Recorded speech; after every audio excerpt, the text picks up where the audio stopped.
Puldapi TV, TV-nya umat Islam.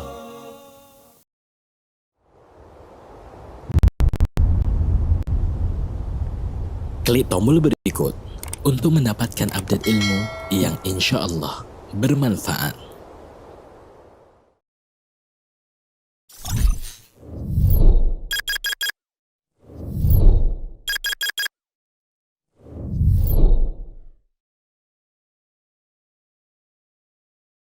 Bapak dan Ibu berada, mari kita bersama-sama panjatkan puji dan syukur kita ke hadirat Allah Subhanahu wa Ta'ala, karena atas rahmat dan karunia-Nya lah kita dapat mengikuti majelis ilmu di siang hari ini untuk mengikuti kajian rutin mingguan yang diadakan oleh tim BDI Pusat PT Pertamina Lubricants.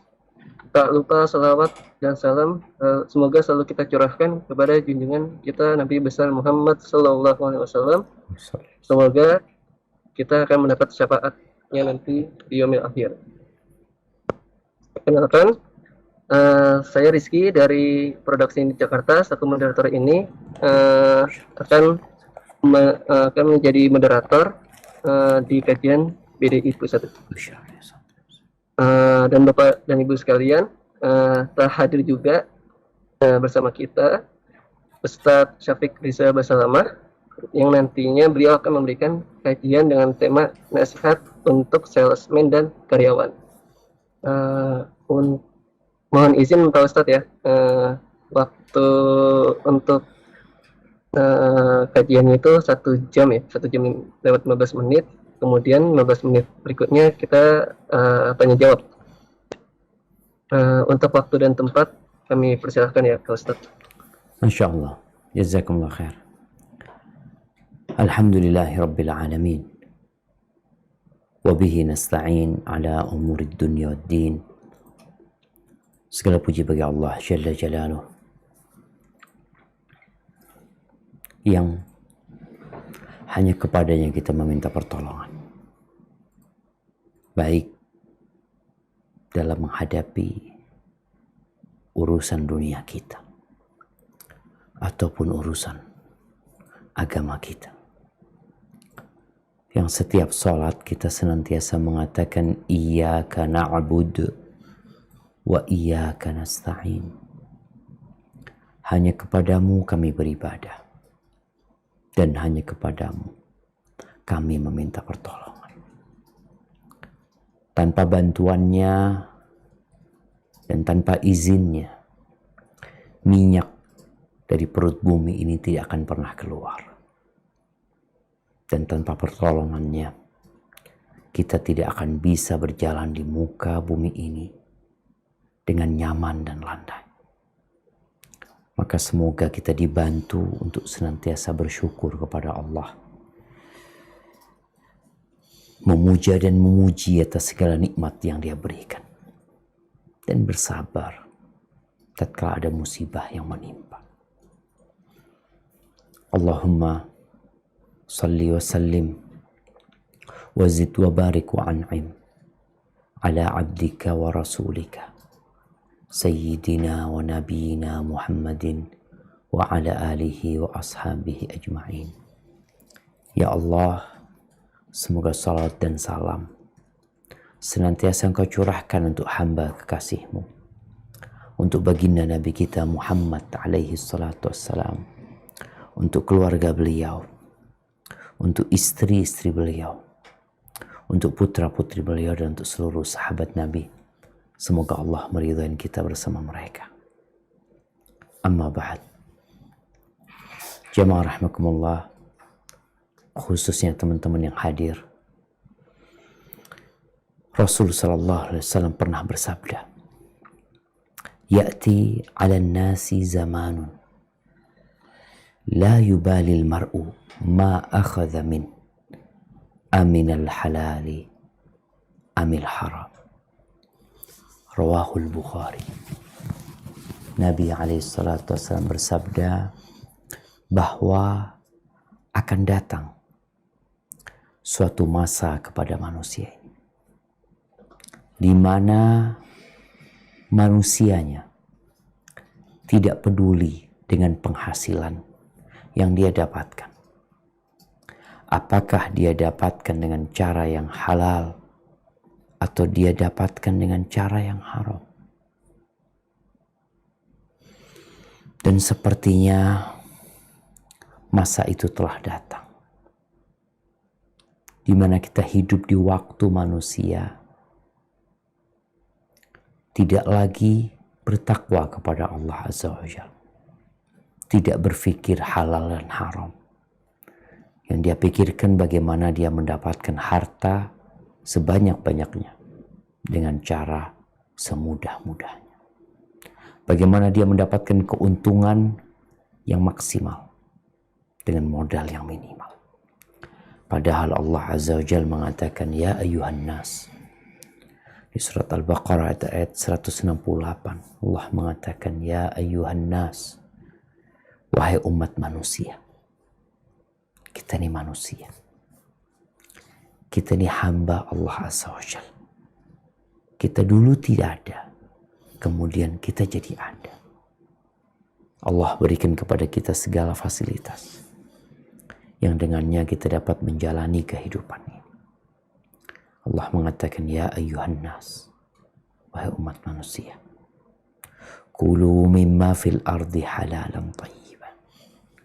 Makanlah apa yang ada di muka bumi ini, halalan thayyiban, dengan cara yang halal dan baik.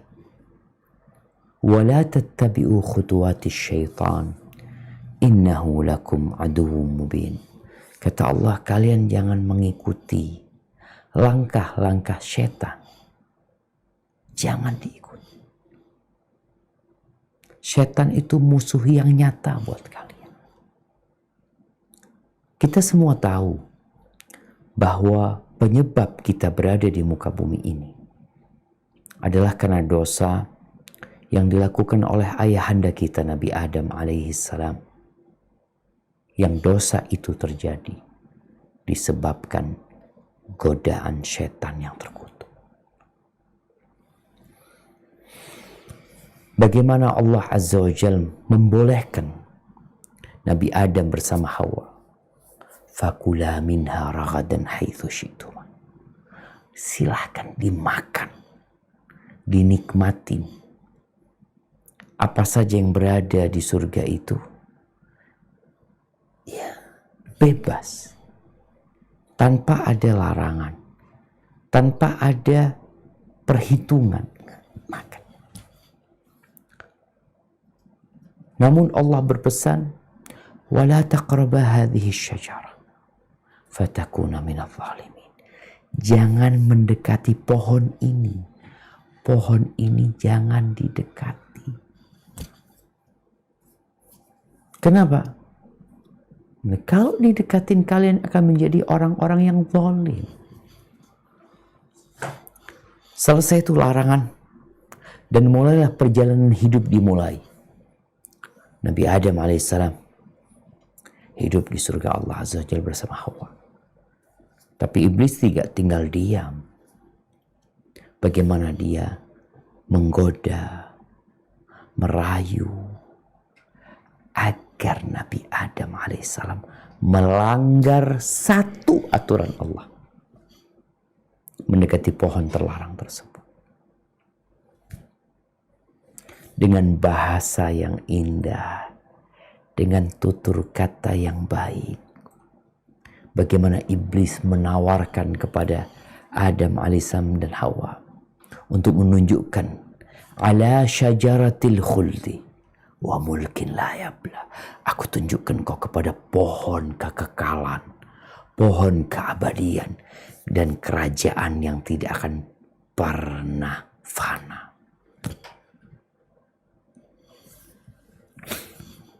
Ditunjukin di pohon itu, pohon terlarang itu.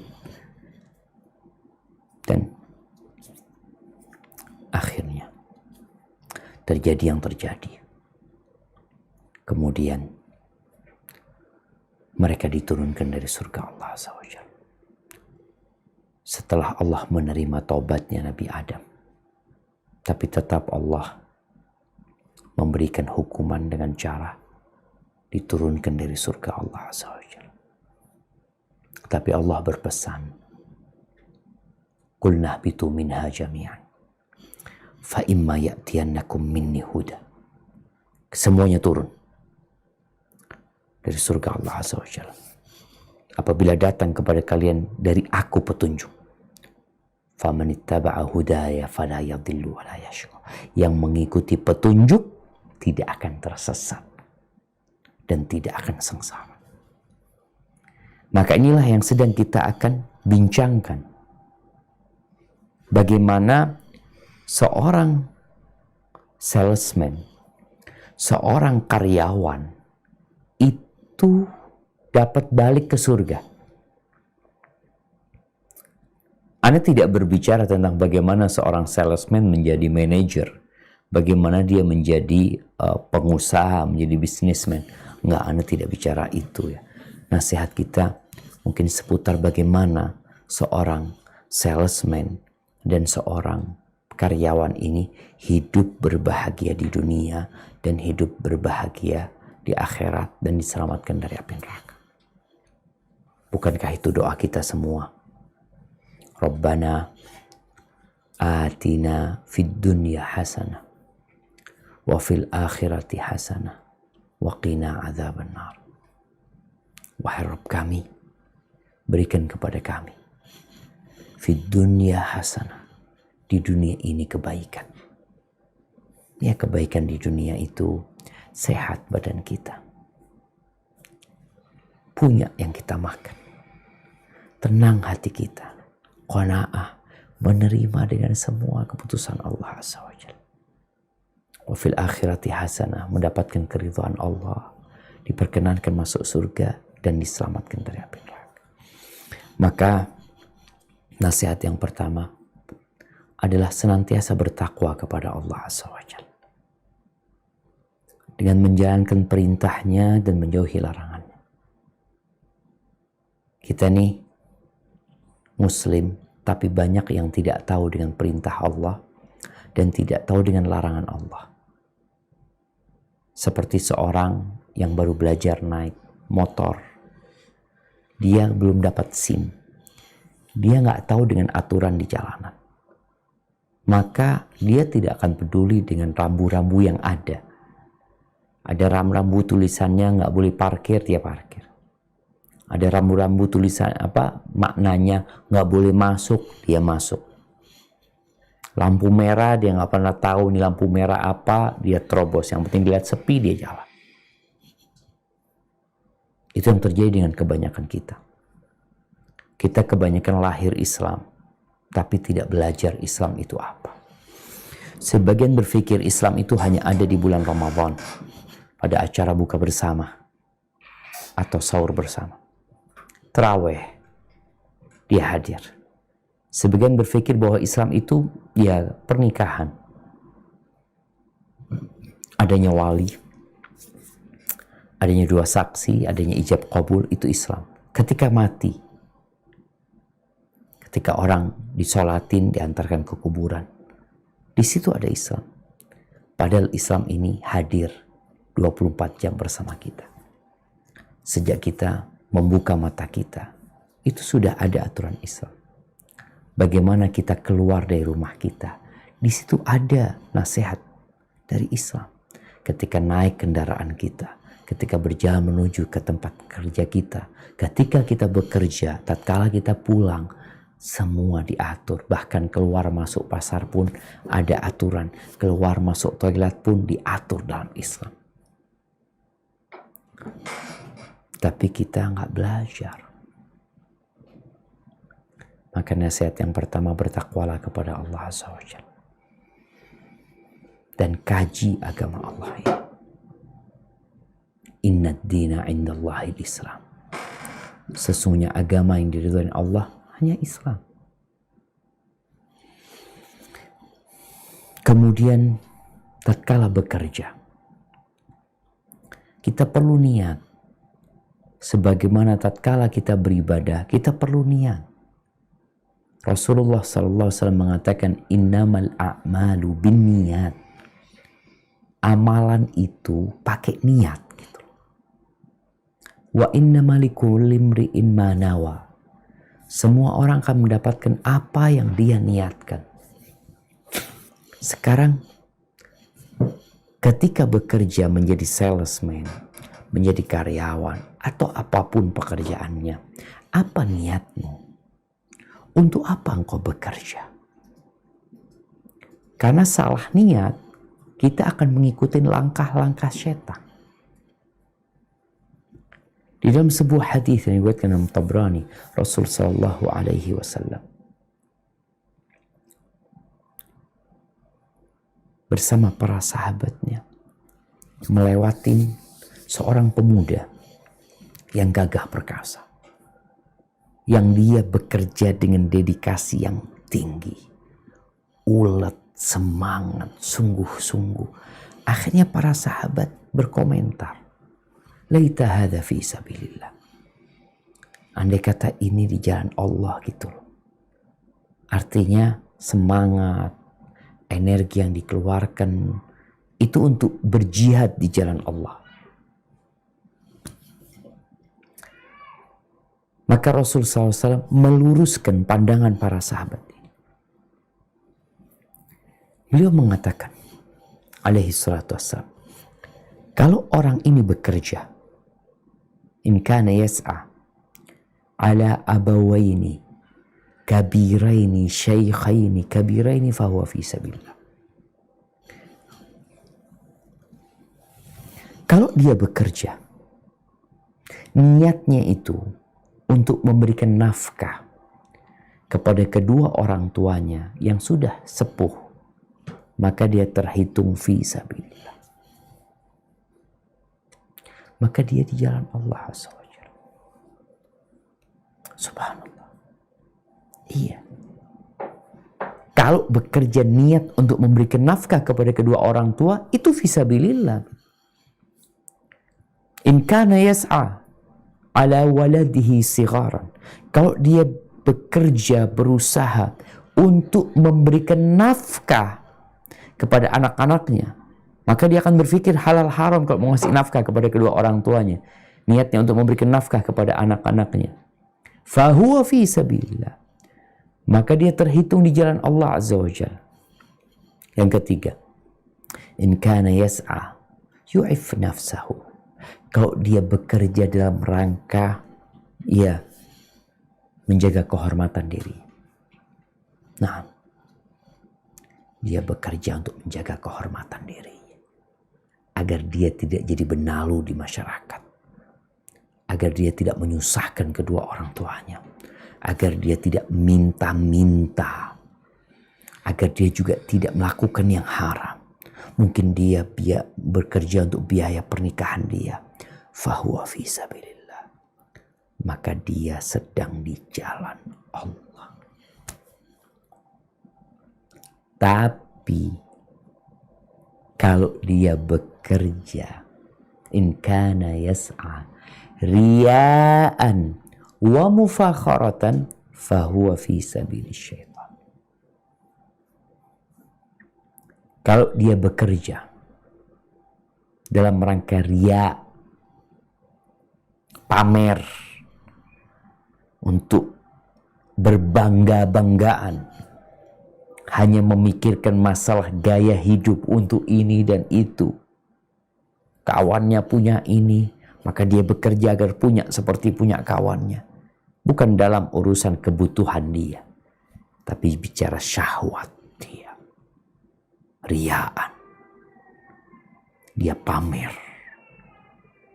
Dan dia berbangga-banggaan. Tujuan kerjanya itu fahuwa fi sabilis syaitan. Maka dia di jalannya setan.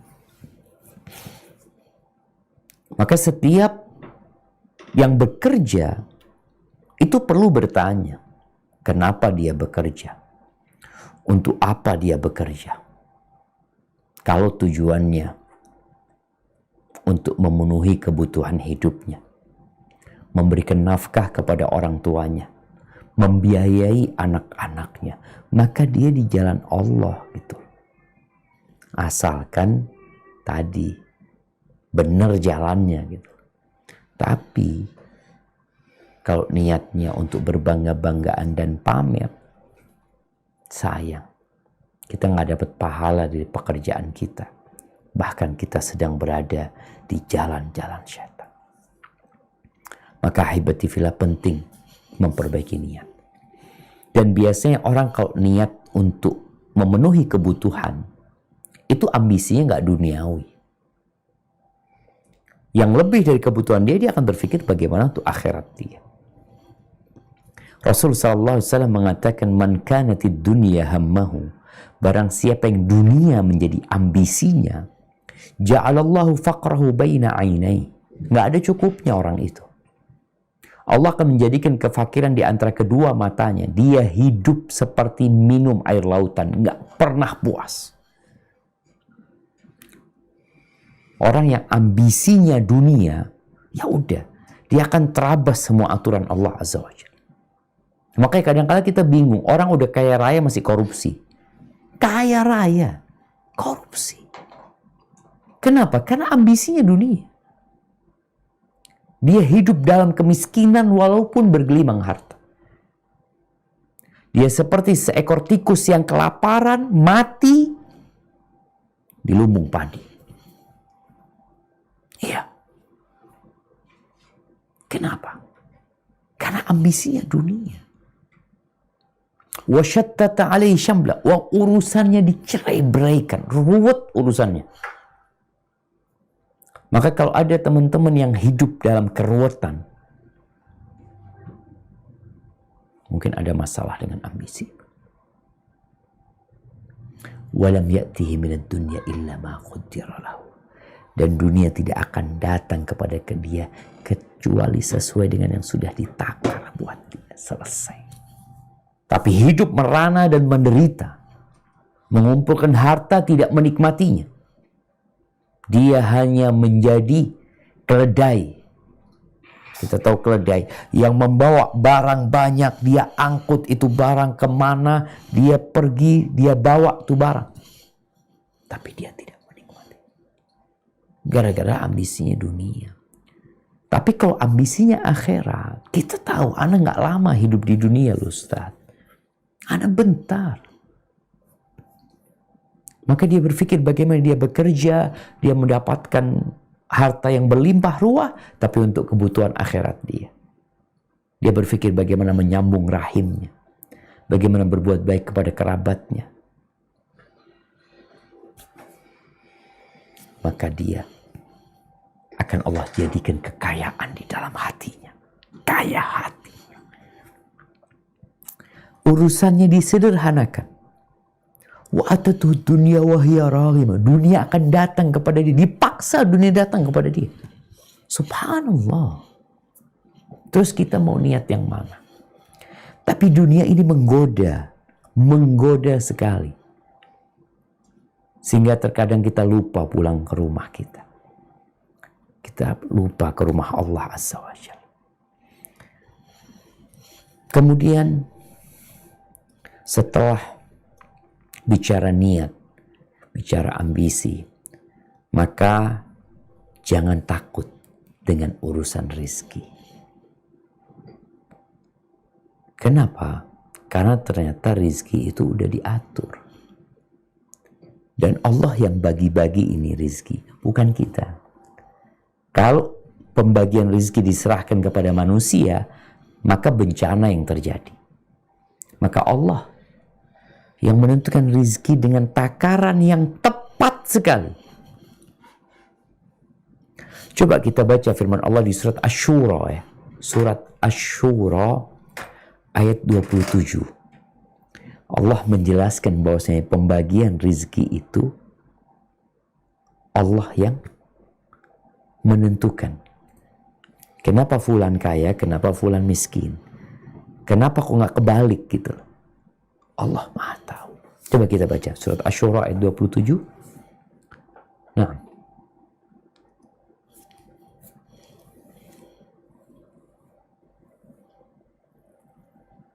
Nah, silakan, ada yang mau baca? Surat Asy-Syura Ustaz ya? Ya. أعوذ بالله من الشيطان الرجيم ولو بسط الله الرزق لعباده وبغوا في الأرض ولكن ينزل بقدر ما يشاء إنه بعباده خبير بصير. Dan sekiranya Allah melapangkan rizki kepada hamba-hambanya, niscaya mereka akan berbuat melampaui batas di bumi. Tetapi dia menurunkan dengan ukuran yang dia kehendaki. Sungguh dia maha teliti terhadap keadaan hamba-hambanya, maha melihat. Lagi maha melihat. Nah, iya, ahibati fillah. Jadi Allah Azza wa Jalla yang menentukan kadar rizki itu. Makanya kadangkala kita udah semangat bekerja, udah maksimal, hasilnya nggak seperti fulan yang santai.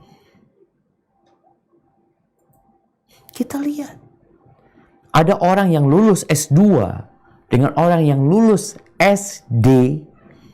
Kadang-kala yang lulus SD rezekinya lebih banyak daripada yang S2, yang S3. Allah yang menentukan. Makanya Allah tutup ayat ini dengan firman-Nya, innahu bi'ibadihi khabirun basir. Allah tuh tahu dengan kondisi hambanya. Allah faham.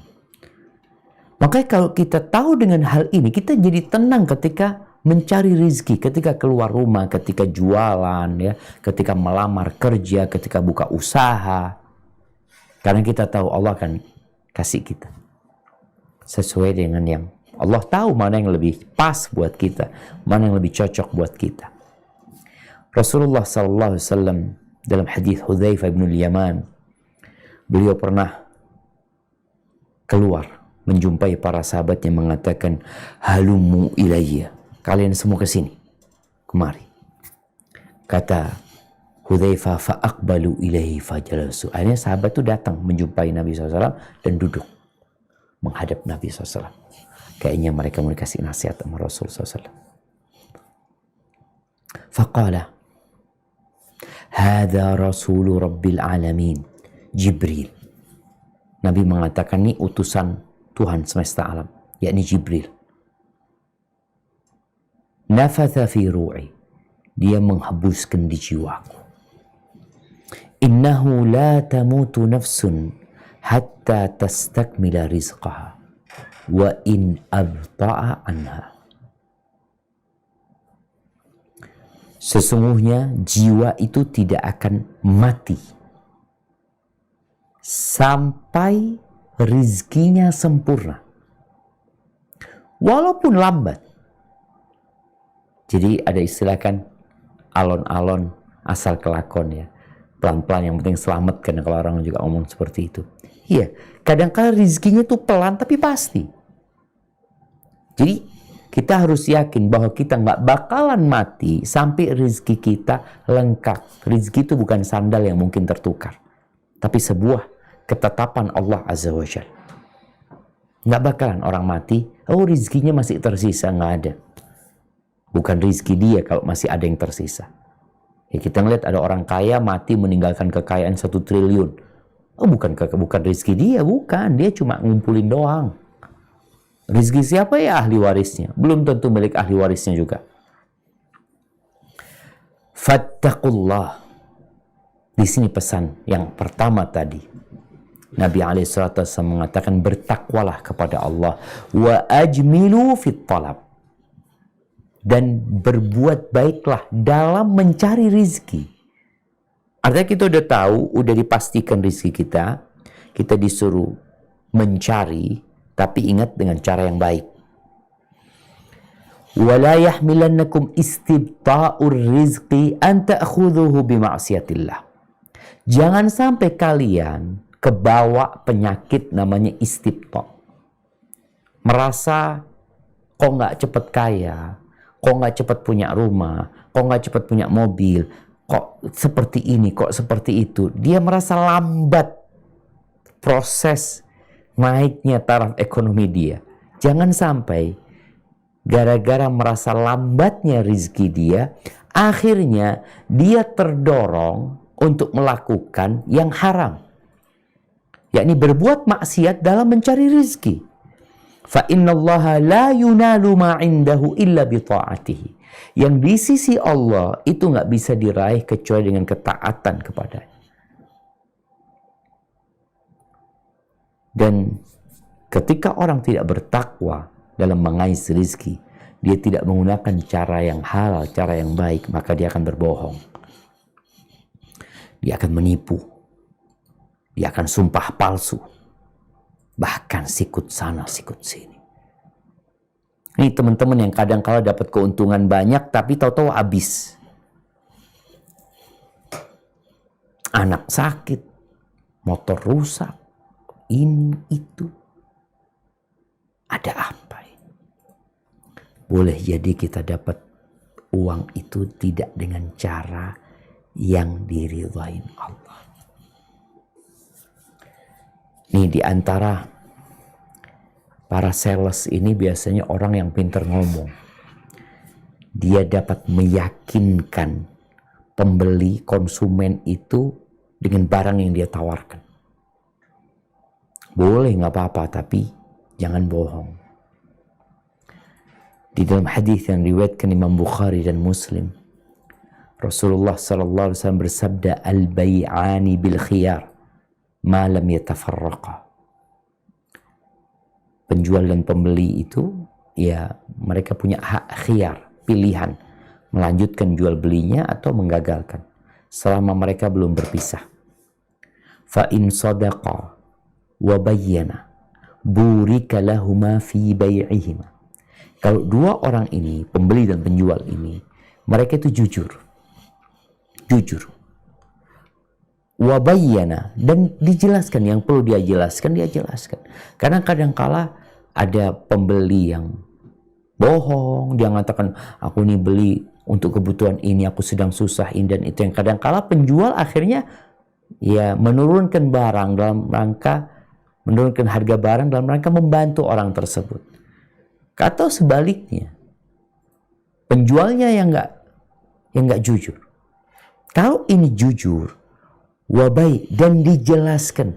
Kalau ada yang perlu dijelaskan di barang tersebut, ya mungkin ada aibnya, mungkin ada kekurangannya, mungkin ada sesuatu yang harus diketahui oleh pembeli, dia jelaskan. Maka burika lahuma fi bai'ihim, maka jual belinya akan diberkahi. Berkah. Kita ini sering dengar kalimat berkah. Sedikit yang penting berkah. Nah, berkah itu adalah kebaikan yang tumbuh dan terus berkembang. Jadi dikit kalau berkah nggak habis-habis.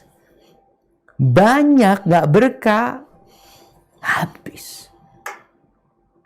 Maka subhanallah, ini janji dari Allah Azza wa Jalla, akan diberikan berkah buat orang tersebut. Sebagaimana Nabi menjelaskannya. Wa in kadzaba wa katama muhiqa barakatu bai'ihim. Tapi kalau mereka dusta, boleh jadi dua-duanya yang dusta, atau salah satunya yang dusta, kemudian ditutup-tutupin, dia tidak buka-bukaan dengan barang yang dijual, muhiqa barakatu bai'ihim, dihilangkan berkah jual beli. Maka hasilnya barangnya dibawa pulang cepat rusak, atau dia beli barang, mungkin beli sapi, beli kambing, bawa pulang mati. Orang yang pegang duit itu tahu-tahu sampai rumah kadangkala ada kebutuhan yang tidak terduga, harus keluar sini, keluar sana, hilang berkahnya. Dan terkadang nggak bisa menikmatin, dia nggak bisa menikmatin duit yang dia dapatkan. Gara-gara ada dusta di sana, ada unsur penipuan, ada menutup-nutupi. Bagaimana Nabi SAW ketika masuk ke pasar, beliau melihat ada seorang yang berjualan, buah atau apa, bagus atasnya, Nabi mau masukkan tangannya ke dalam, atau itu gandum atau apalah yang dijual di pasar itu, Nabi memakan, yang jelas makanan waktu itu, Nabi memasukkan tangannya ke dalam makanan tersebut, dilihat dalamnya basah. Nabi SAW mengatakan, "Mahadak, apa ini yang basah ini?" Asabatus sama, kena hujan. Kena hujan. Nabi bertanya kepada dia SAW, "Kenapa engkau nggak taruh di atas gitu? Sehingga orang lihat ini barang bermasalah gitu loh. Ini barang kena hujan. Kenapa kau nggak taruh di atas? Fayarahun nas." Jadi orang bisa tahu gitu. Lalu beliau SAW mengatakan, "Man ghasya falaysa minna." Barang siapa yang menipu, dia bukan dari golongan kami. Ada lagi yang sumpah palsu. Wallahi. Bagaimana Nabi kita SAW dalam hadis yang diriwayatkan Imam Muslim, ketika menyebutkan 3 golongan yang Allah tidak akan bicara sama mereka pada hari kiamat. Wala yanduru ilaihim, ngelihat mereka enggak. Wala yuzakim, enggak akan dibersihkan nih orang dari dosanya. Walahum adzabun alim, dan dia akan mendapatkan azab yang pedih. Salah satunya adalah wal munfiqu sil'atahu bil halifil kadhib. Orang yang melariskan barang dagangannya dengan sumpah palsu. Nah, kayak pedagang itu berat jadi pedagang. Bahkan Nabi SAW mengatakan at-tujar fujar. Pedagang itu penjahat mereka. Gimana pedagang penjahat? Para sales nih penjahat nih. Illa man barra wa sadaq.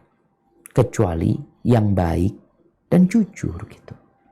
Baru dia tidak termasuk di antara orang-orang yang dianggap penjahat, yang diancam azab oleh Allah Azza wa Jalla. Kemudian ingat bahwasanya apapun yang kita dapatkan, yang halalnya itu akan dihisab, yang haramnya akan diazab. Akan ada hisab. Kita tuh kadang-kadang merasa aman. Allah ngelihat kita gitu. Oleh karena itu nanti pada hari kiamat, pertanyaan berkaitan dengan harta ini 2. Orang-orang kaya itu masuk surganya setelah orang miskin masuk surga. Mereka terlambat masuk surganya 500 tahun. Karena ada yang harus dihitung. Jadi yang halalnya itu akan jadi hisab buat dia. Dia akan dihisab. Pertanyaan yang berkaitan dengan harta itu 2. Apa yang akan ditanyakan? Min ainak tasabtahu. Dari mana engkau dapat? Terus fima anfaqtahu. Kemana engkau belanjakan? Kau belanjakan kemana? Ini akan ditanyakan kepada kita. Maka hendaklah kita berhati-hati. Lalu jamaah rahimakumullah, jangan saling hasad. Ini biasanya para sales ya. Ya karyawan juga. Itu terkena penyakit hasad. Jadi hasad ini hampir nggak ada tubuh kecuali ada hasad. Gitu. Ada yang memupuk hasadnya sehingga menjadi pohon yang besar, dan ada sebagian yang berusaha membabat habis pohon hasad itu, tapi akarnya nggak dicabut, cuma dibabat aja. Rasul SAW pernah mengatakan kepada para sahabatnya, "Idza futihat alaikum Faris war Rum, ayu qaumin antum?" Kalau ditaklukkan Persia dan Romawi, dibukanya jalan-jalan harta berlimpah ruah nantinya, kalian akan jadi seperti apa? Kata Abdurrahman bin Auf mengatakan, nakunu kama amarallah. Kita akan jadi seperti yang Allah perintahkan. Faqala Nabi SAW, awa ghaira dhalik. Atau selain itu gitu. Ini hadis riwayat Imam Muslim. Atau enggak seperti itu kalian. Artinya kalian enggak ikut aturan lagi gitu. Kalian akan berubah. ketika dibukakan pintu rizki nanti. Yang Nabi memang mengatakan, aku nggak takut kalian ditimpa oleh kefakiran. Yang aku takutkan ketika dibentangkan dunia buat kalian, itu mengkhawatirkan sekali. Maka Nabi SAW mengatakan, tatanafasun, kalian akan bersaing. Akan bersaing. Ya, para pedagang, para karyawan, itu biasanya ada persaingan di antara mereka. Kalian akan bersaing. Thumma tatahasadun. Kemudian kalian akan saling iri. Kalian akan saling hasud. Thumma tatadabarun. Kemudian kalian akan tidak bertegur sapa. Ini awalnya tadi, bersaing, mengantarkan kepada iri, iri mengantarkan kepada tidak bertegur sapa. Thumma tatabaghadun. Kemudian kalian akan saling membenci. Ini menakutkan jemaah. Dan sepertinya itu sudah terjadi. Maka hendaklah kita berusaha untuk menjaga hati kita di tempat kerja kita.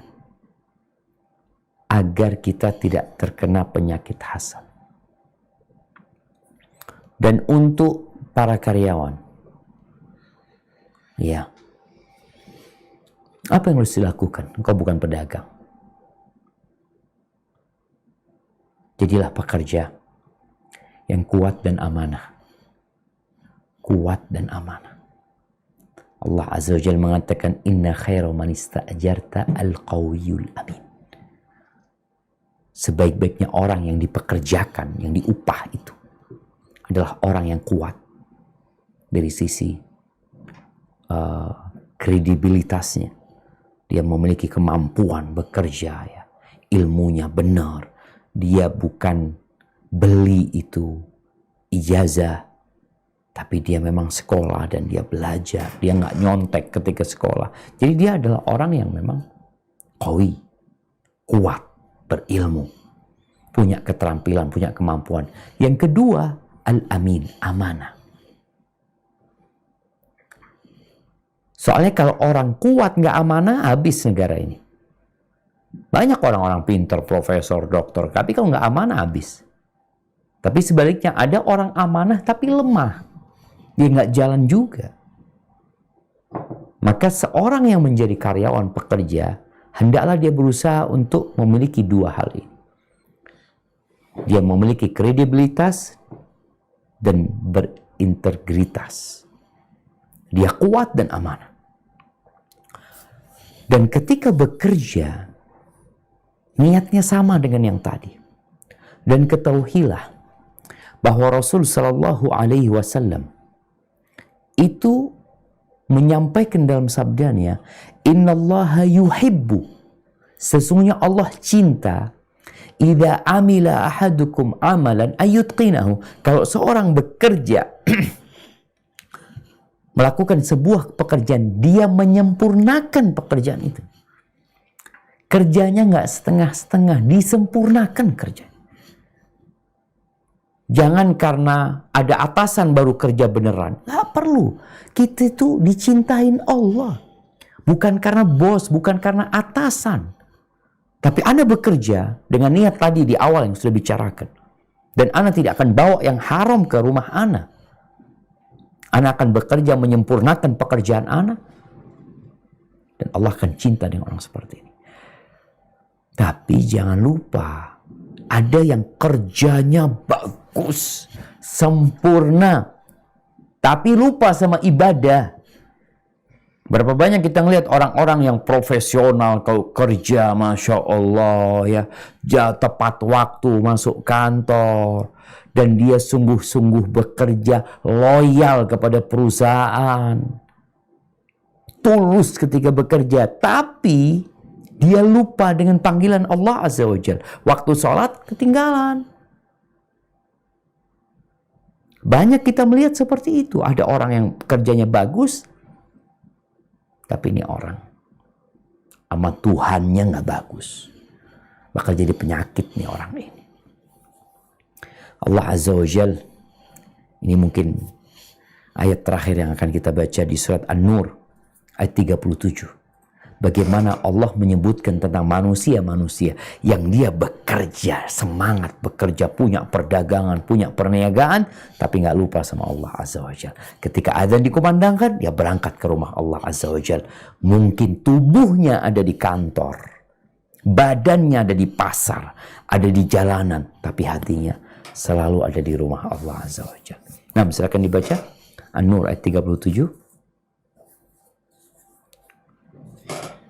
أعوذ بالله من الشيطان الرجيم بسم الله الرحمن الرحيم رجال لا تلههم تجارة ولا بيع عن ذكر الله وإقام الصلاة وإيتاء الزكاة يخافون يوما تتقلب فيه القلوب والأبصار.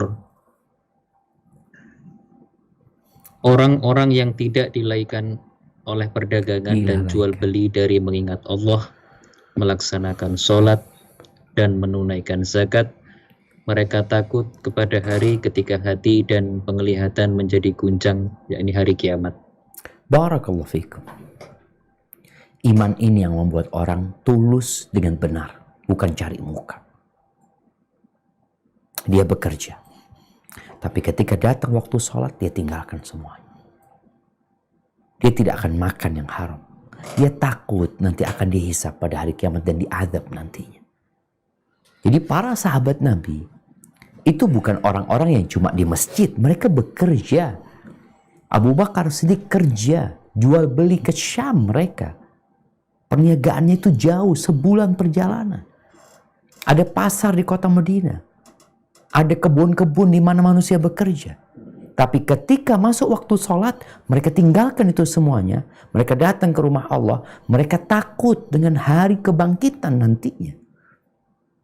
Maka dia tidak akan melakukan yang dimurkain oleh Allah Azza wa Jalla. Sholat Jumat, iya, Allah Azza wa Jalla menyuruh orang-orang untuk meninggalkan pekerjaannya, perniagaannya, untuk menuju ke rumah Allah Azza wa Jalla. Tapi selesai sholat, apa kata Allah? فَإِذَا قُضِيَتِ الصَّلَاةِ فَانْتَشِرُوا فِي الْأَرْضِ. Selesai sholat, ngapain? Ya udah, kalian bertebaranlah di muka bumi ini. وَابْتَغُوا مِنْ فَضْلِلَّهِ. Cari karunia dari Allah. Jadi ketika mencari rezeki, ingat kita mencari karunia Allah. وَاذْكُرُوا كَثِيرًا لَعَلَّكُمْ تُفْلِحُونَ. Kata Allah, ingatlah Allah sebanyak-banyaknya. Ketika kalian bekerja, keluar dari masjid, di tempat pekerjaan, ingat sama Allah. Kalau kalian ingin sukses. Barakallahu fiik. Itu mungkin dapat Anda sampaikan. Kurang lebihnya mohon maaf.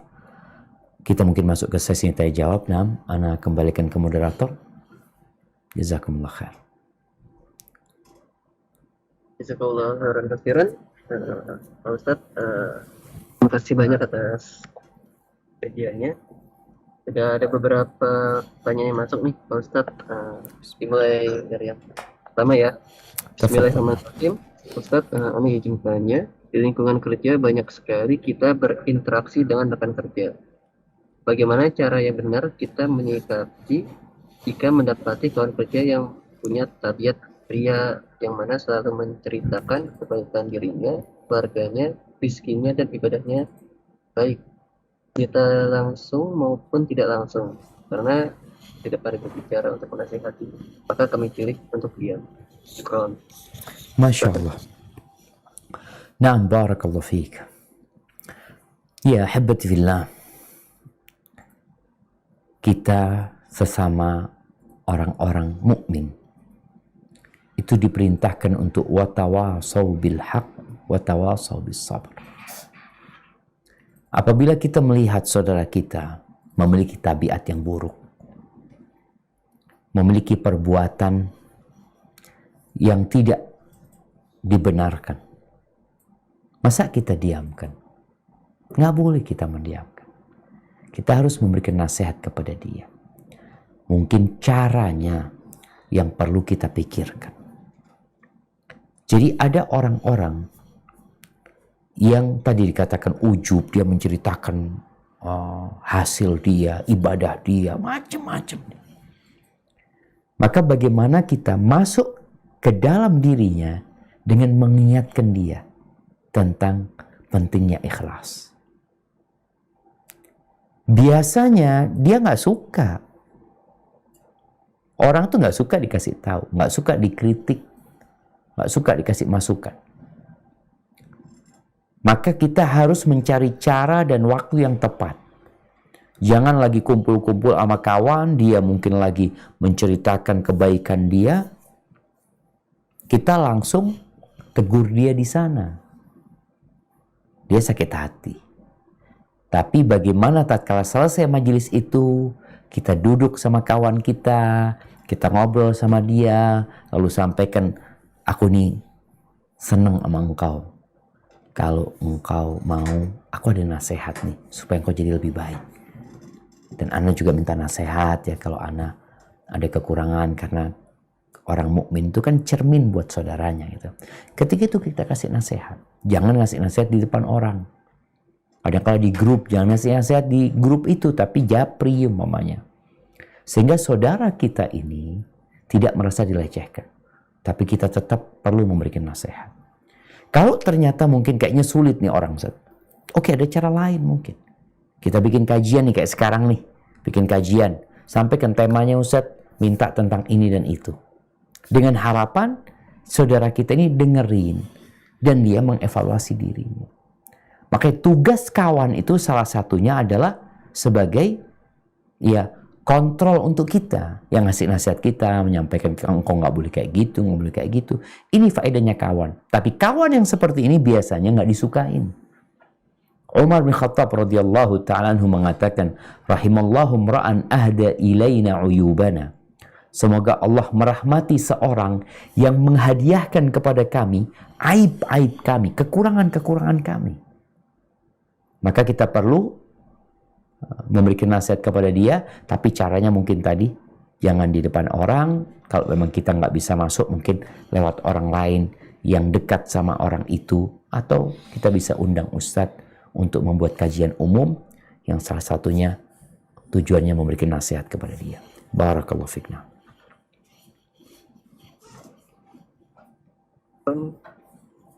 Ada lagi pertanyaannya. Bismillahirrahmanirrahim. Ustaz, bagaimana cara kita menjaga niat hati agar dalam bekerja kita itu selalu bisa dijadikan nilai ibadah fisabilillah, dan apakah niat itu harus dilakukan setiap hari? Barakallahu fikum. Nah, ahibati fillah. Niat itu tempatnya di dalam hati. Niat itu adalah sesuatu yang terbetik di hati kita tatkala kita melakukan sesuatu. Ketika kita keluar dari rumah kita setiap harinya, maka jangan lupa untuk baca doa.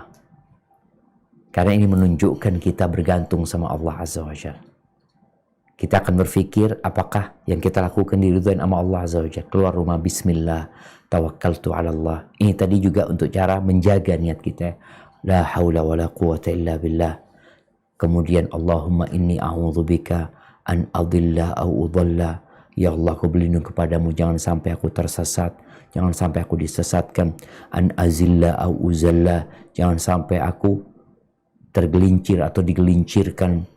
An adlima au udlama, jangan sampai aku menzalimin orang atau aku dizalimin.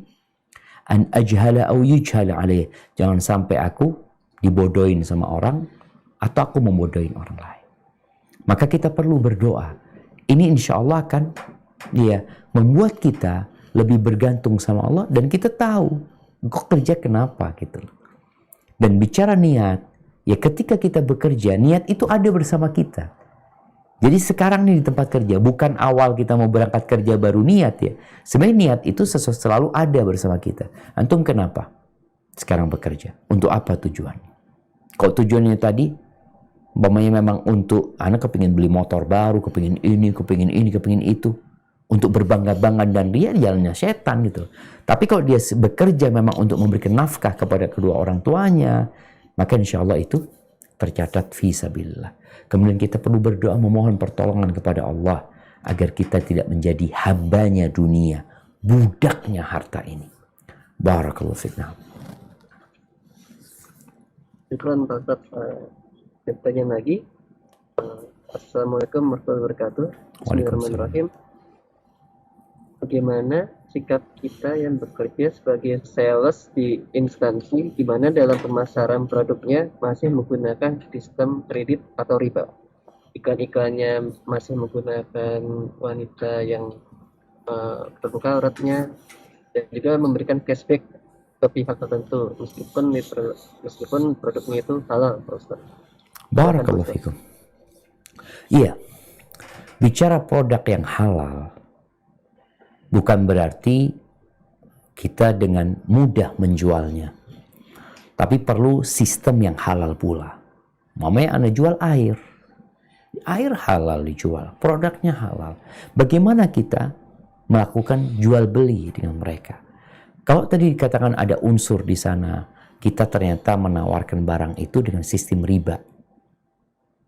Kredit boleh dalam Islam, yang nggak boleh adalah ribanya. Sekarang kalau ternyata kita produknya halal, kita tawarkan dengan cara riba, berarti kita telah melakukan yang dimurkain Allah Azza wa Jalla. Allah mengatakan wa ahallallahu al-bai' wa harrama riba. Allah halalkan jual beli dan Allah haramkan riba. Maka bermasalah buat kita. Kalau bicara kita iklannya juga, karena kalau menggunakan sesuatu yang dimurkain Allah Azza wa Jalla. Kita menawarkan sesuatu yang Allah nggak suka cara kita menawarkannya. Tadi dikasih iklan-iklan yang tidak sesuai. Maka kita akan makan haram nantinya. Walaupun produknya halal yang dijual. Tapi caranya itu tidak diridhoi Allah Azza wa Jalla. Maka kita perlu berhati-hati. Sehingga kekhawatiran. Ini kan masalahnya orang itu khawatir nggak laku. Tadi kita bicara ada penyakit namanya istibto. Takut, khawatir kok lambat. Ya Ustaz kalau pakai iklannya nggak pakai perempuan. Nggak pakai kayak gitu.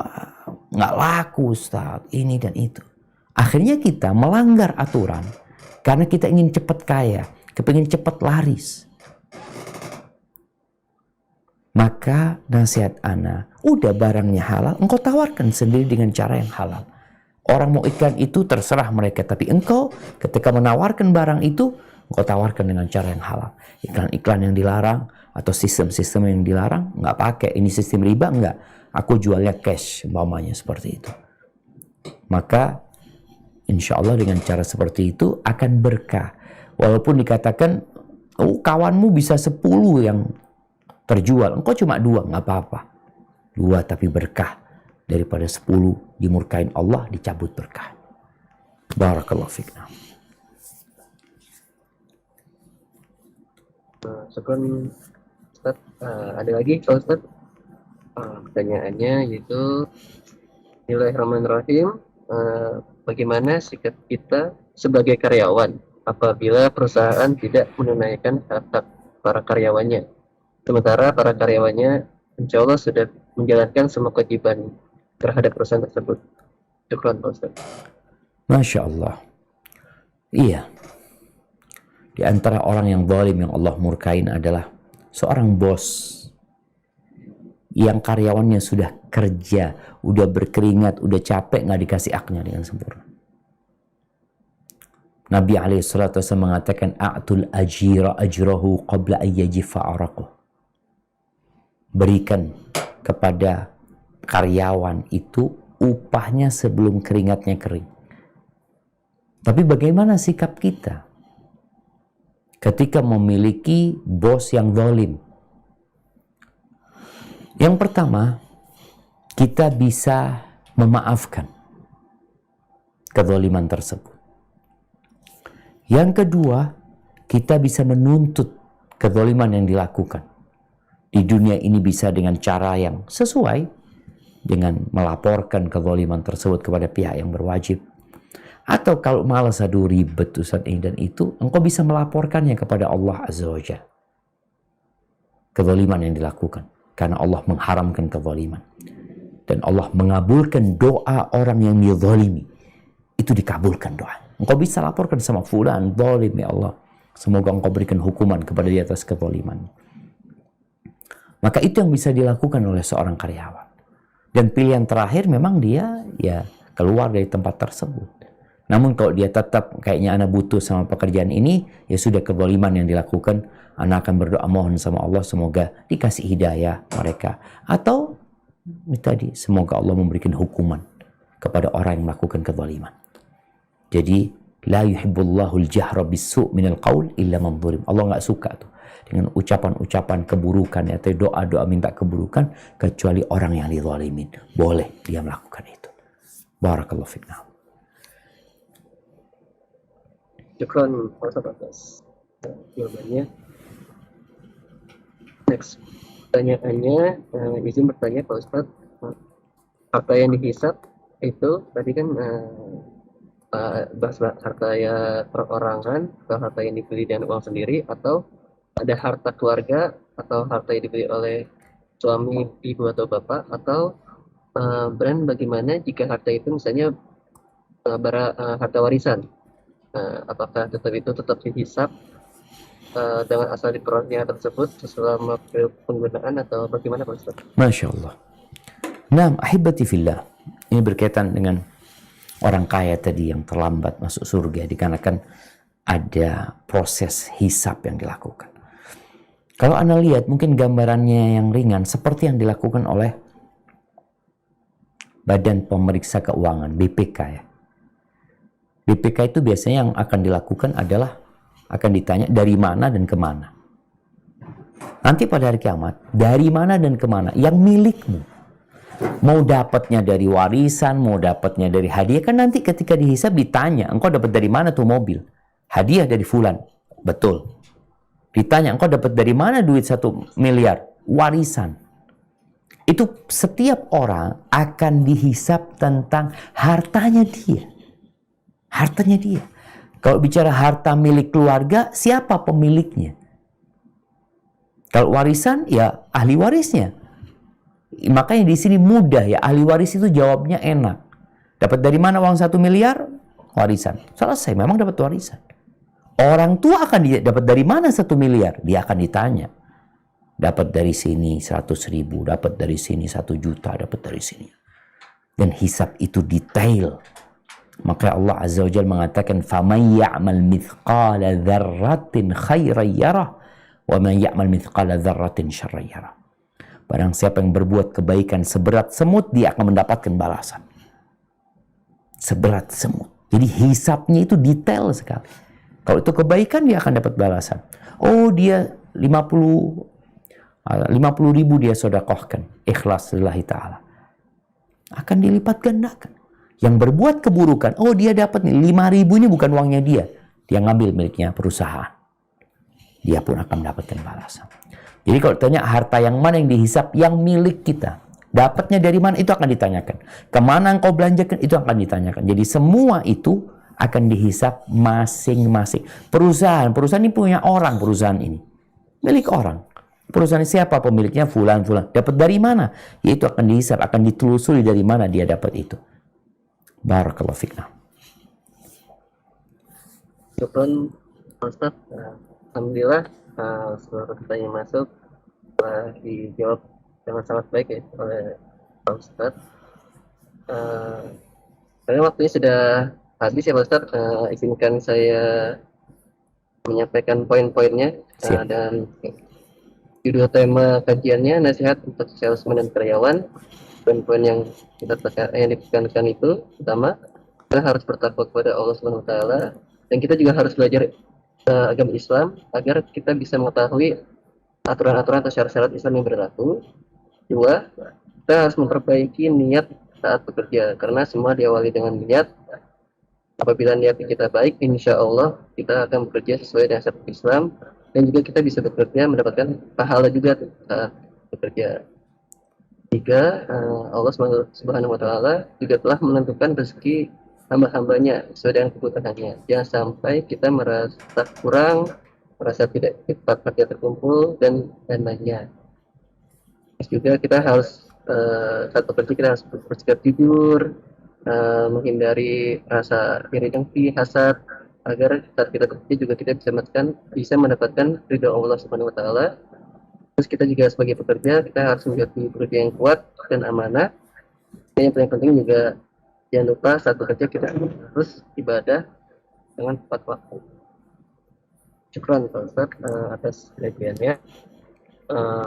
Kurang lebihnya mohon maaf. Terima kasih banyak kepada Bapak Ibu Perwira Teknik Pemilu Pendidikan yang telah hadir dalam kajian ini. Kita akhiri dan doa penutupan untuk majelis. Subhanakallahumma wa bihamdika asyhadu an la ilaha illa anta astaghfiruka wa atubu ilaik. Wassalamualaikum warahmatullahi wabarakatuh.